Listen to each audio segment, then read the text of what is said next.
Era final de año, entonces hacía frío. Estaba yo caminando en la calle cerca de la casa con mi chica y lo encontramos ahí, estaba abandonado. Mi chica se conmovió, ya se le veía mayorcito de edad. Decidimos llevarlo a la casa. En este día vamos a tener al maestro Jesús Talcido, ponente voluntario el día de hoy con el tema Elecciones de vida con apoyo de la IA en el contexto de la modernidad líquida. Vamos a ver de qué nos habla nuestro ponente del día de hoy. Claro que sí, muchas gracias. Buenas tardes a todos. Es un tema un poquito filosófico el que les quiero plantear el día de ahora. Voy a tratar de hacerlo con brevedad. Bueno, pues el tema que elegimos es elecciones de vida con el apoyo de la inteligencia artificial en el contexto de la modernidad líquida. Y para abrir la charla, me gustaría comentarles la historia de este pequeño perrito chihuahua, el Cookie. Era final de año, entonces hacía frío. Estaba yo caminando en la calle cerca de la casa con mi chica y lo encontramos ahí, estaba abandonado. Mi chica se conmovió, ya se le veía mayorcito de edad. Decidimos llevarlo a la casa. Como lo veíamos mayorcito de edad, pensamos que iba a tener unos 2 meses de sobrevivencia, pero de eso hace 2 años. Esta historia se las quise contar un poco para conectar con la siguiente parte de la exposición, que es un poco más conceptual, porque me parece que nos va a permitir tener un referente inmediato. Yo creo que podemos conectar aquí con esta foto del Cookie. Bueno, ¿qué nos enseña esta breve historia del Cookie y de cómo lo rescatamos de la calle? Esta historia nos permite entender, nos permite más bien reflexionar que el Cookie definitivamente no podía saber el alcance de ser rescatado.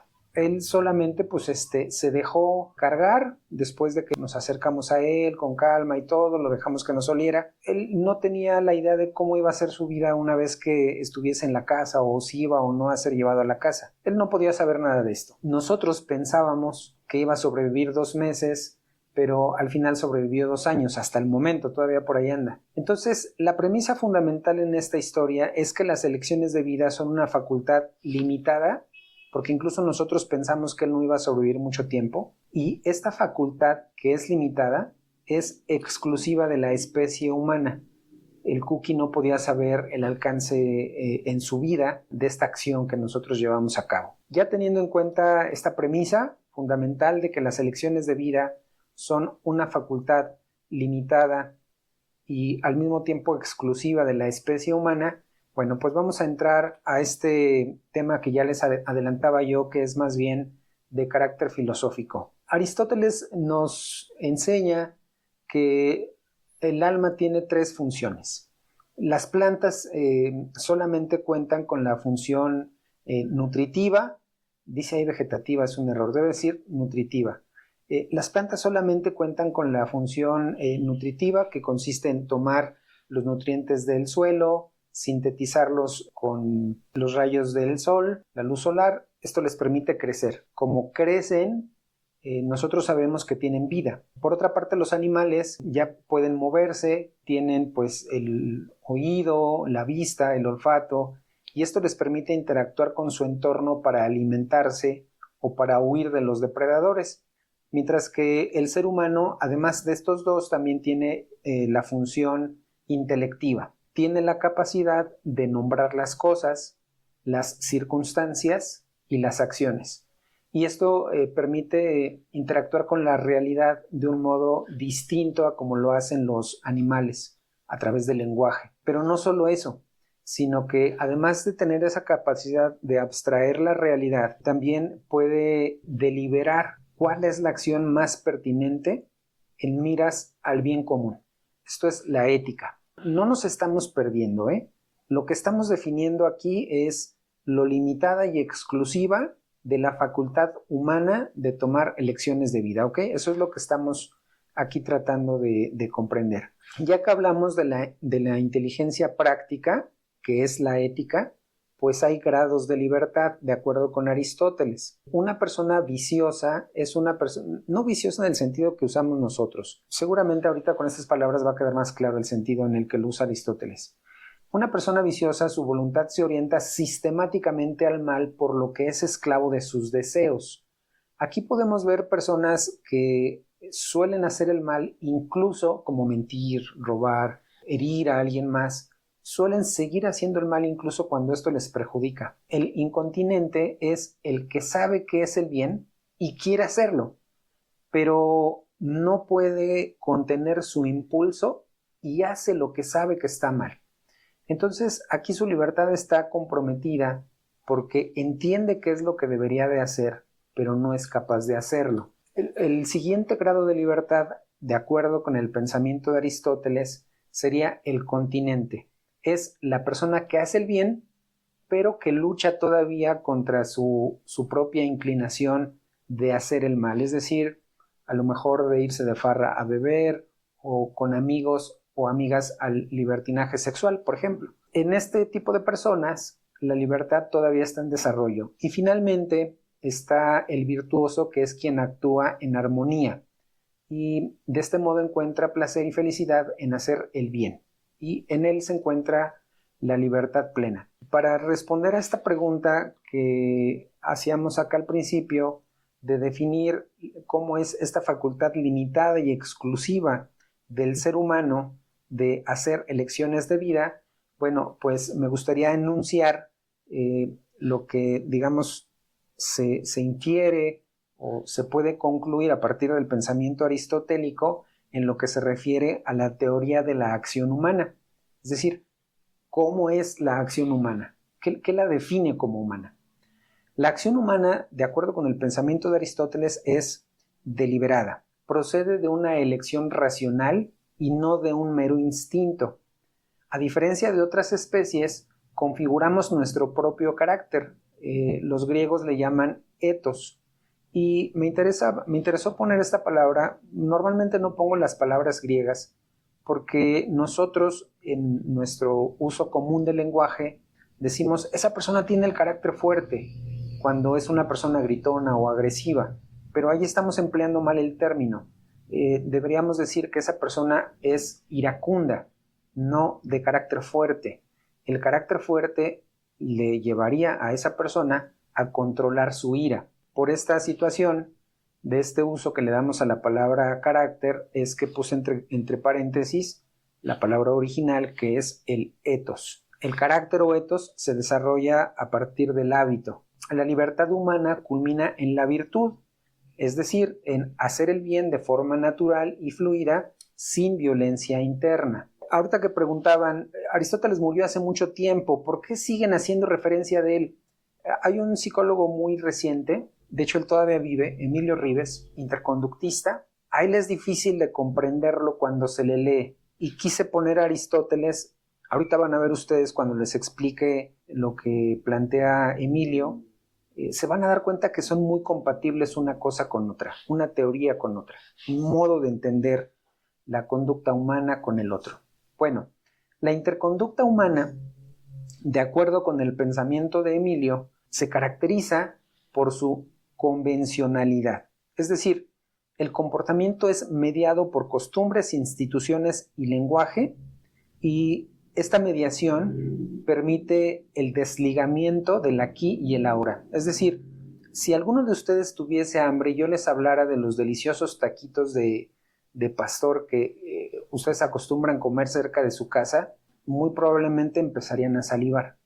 Y la palabra taquitos de pastor no tiene nada que ver ni con el aroma ni con el sabor a los tacos. Otra de sus características es el campo. El campo quiere decir que hay una mutua dependencia funcional entre el individuo, el ambiente y los demás.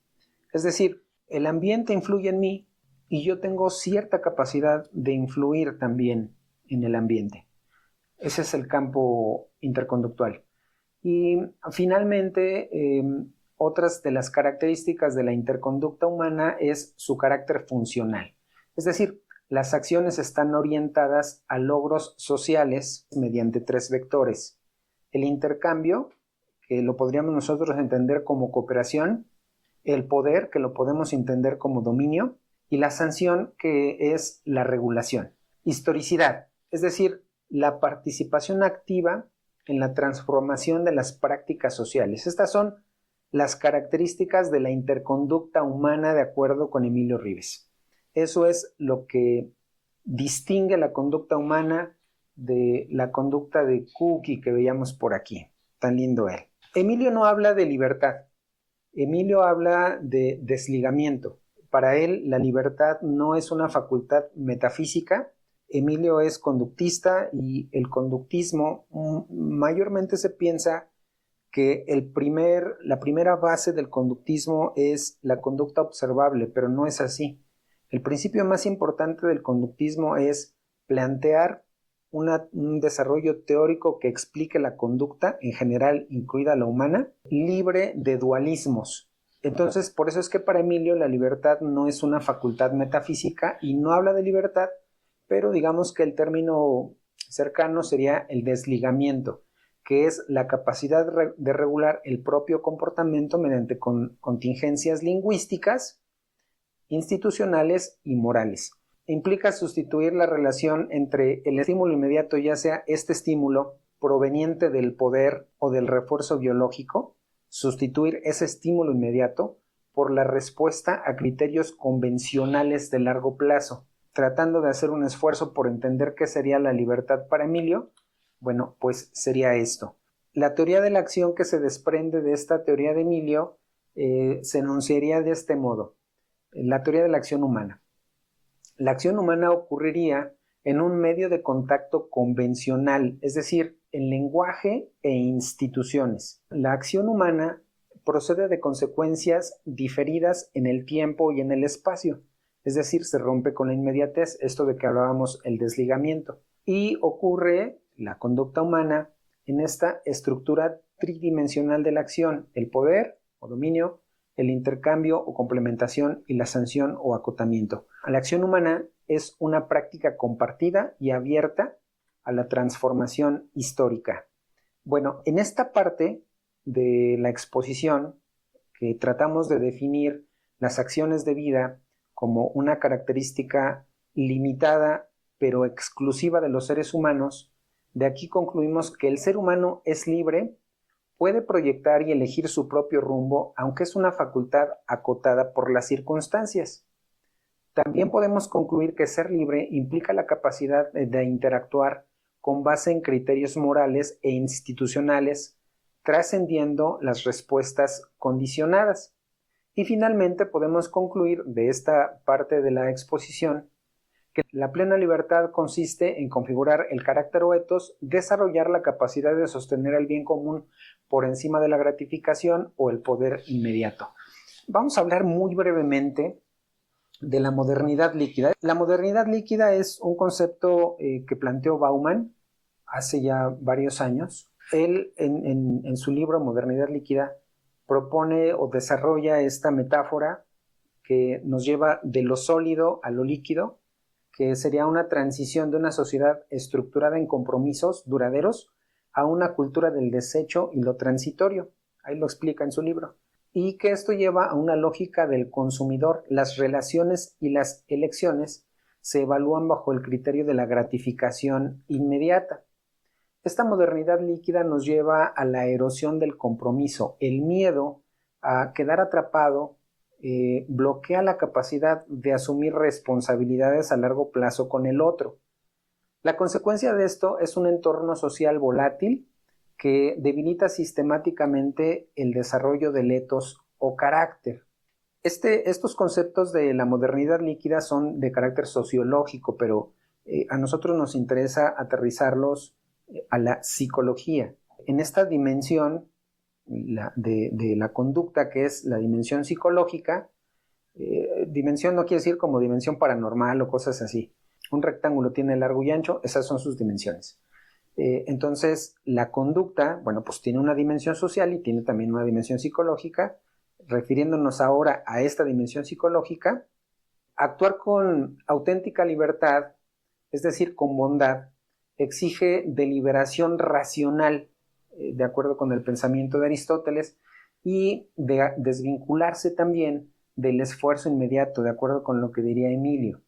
La modernidad líquida fomenta el perfil del incontinente, es decir, sabemos qué es lo correcto, pero cedemos ante el beneficio de la comodidad del momento. Ya pasamos de lo sociológico a lo psicológico, ahora estamos hablando del etos líquido. Se prefiere el intercambio utilitario sobre la donación mutua. La bondad se vuelve optativa, superficial o digital, pero rara vez comprometida.